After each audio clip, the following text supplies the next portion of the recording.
Hello guys, welcome back to my YouTube channel. So இந்த vlogல நம்ம என்ன பண்ண போகிறோம்? ஹாஸ்டலில் ஃபர்ஸ்ட் டைம் வந்துட்டு ஒரு கிராண்ட் குக்கிங் பண்ணலான்னு இருக்கேன். சிக்கன் பிரியாணி செய்யலான்னு இருக்கேன். இல்லை வீட்டில் செஞ்சுருக்கேன். நான் ஹாஸ்டலில் with less equipments and ingredients எப்படி சிக்கன் பிரியாணி நான் செய்ய போகிறேன்றது தான் இந்த வீடியோ நீங்கள் பார்க்க போகிறீங்க. பிளிங்கிட்ல தான் ஆர்டர் பண்ணியிருந்தேன். அந்த அண்ணா வந்துட்டு எங்கம்மா இருக்க நீ ரொம்ப நேரமாக நின்றுட்டு இருக்க அப்படின்றது தெலுங்குல சொன்னாங்க. எனக்கு தெலுங்கு தெரியாதனால எனக்கு பெருசாக ஒன்றும் விளங்கலை. திட்டினாங்கன்றது மட்டும் தெரிஞ்சிச்சு. அப்புறம் டக்குனு போய் பிளிங்கிட்லேருந்து ஆர்டர் பண்ணேன் நம்மளோட திங்ஸ். பிளிங்கிட்டை எடுத்துட்டு இதுதான் வந்து கிச்சன். ஸோ நம்ம எடுத்துட்டு வந்து வச்சுருக்கேன். இதுதான் வந்து என்னோட கபோர்டு. இதுக்குள்ளே தான் எல்லாமே வச்சுருக்கேன். நான் ஏன் லாக் பண்ணி வச்சுருக்கேன்னா இங்கே நிறைய திருட்டு போகுது. அப்படி என்னோடய பொருட்கள் யாரும் திருட வேணாம் அப்படின்றனால. ஸோ நம்ம இதை ஃபஸ்ட்டு எல்லாமே அன்பேக் பண்ணிவிடுவோம். வந்துட்டு இன்னைக்கு கிச்சன்லேருந்து நான் ரொம்ப சுற்றி வீடியோ எடுக்கலான்னு நினச்சேன். ஆனால் வந்து எல்லோரும் தூங்கிட்டு அதெல்லாம் பண்ணிருக்காங்க. அதனால் நம்ம ரொம்ப போய் டிஸ்டர்ப்லாம் பண்ணக்கூடாது. தெரியல. ஸோ இங்கேருந்து அப்படி வ்ளாக் ஆரம்பிக்கலாம். ஃபஸ்ட்டு பிளிங்கிட்லேருந்து வாங்கியிருக்க எல்லாமே நம்ம அன்பேக் பண்ணிடலாம். ஓகே, இதில் வந்து கொத்தமல்லி, புதினா,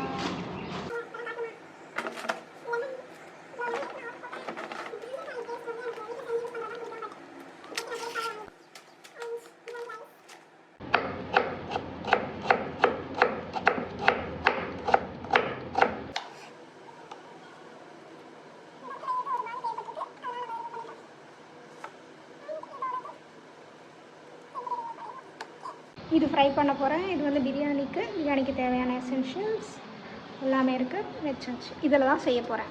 ஓகே, ஆனால் இருக்கு எல்லாமே ஹீட் ஆகுது.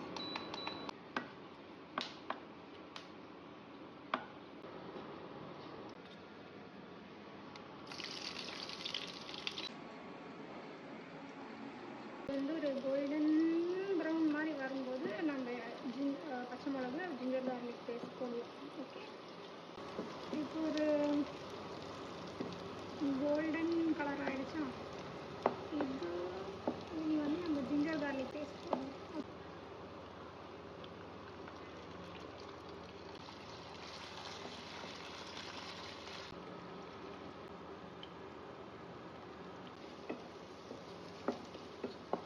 கொரியாண்டர் லீஃப், மல்லி இலை, அப்புறம் புதினா இலை போட்டேன்.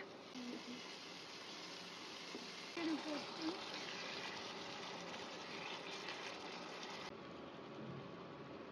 ஆக்சுவலி ரைஸ் போடுற வீடியோ எடுக்க மறந்துட்டேன். நான் ரைஸ் போட்டேன். ப்ரெஷர் குக்கர் ஆகணுன்றதுனால இந்த மாதிரிலாம் பண்ணியிருக்கேன். இந்த மாதிரிலாம் நீங்கள் பண்ணிடாதீங்க. ஓகே, பார்ப்போம். பிரியாணி ரெடி. கொஞ்சம் பயமாக தான் இருக்குது என்ன ஆக போகுதுன்னு.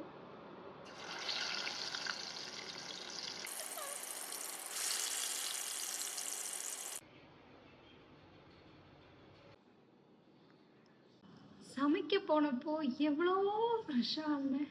சமைச்சு முடிச்சோடனே ஆல் கான். ஸோ ஃபுட் செஞ்சுட்டேன். ஃபுட் எப்படி இருக்குன்னு டேஸ்ட் பண்ணி பார்க்குறேன். இல்லைச்சா இருக்கு.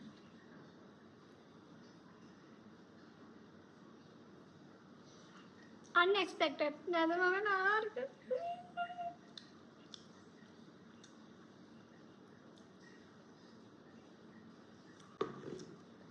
நான் ஷெஃப் ஆயிட்டேன் கைஸ்.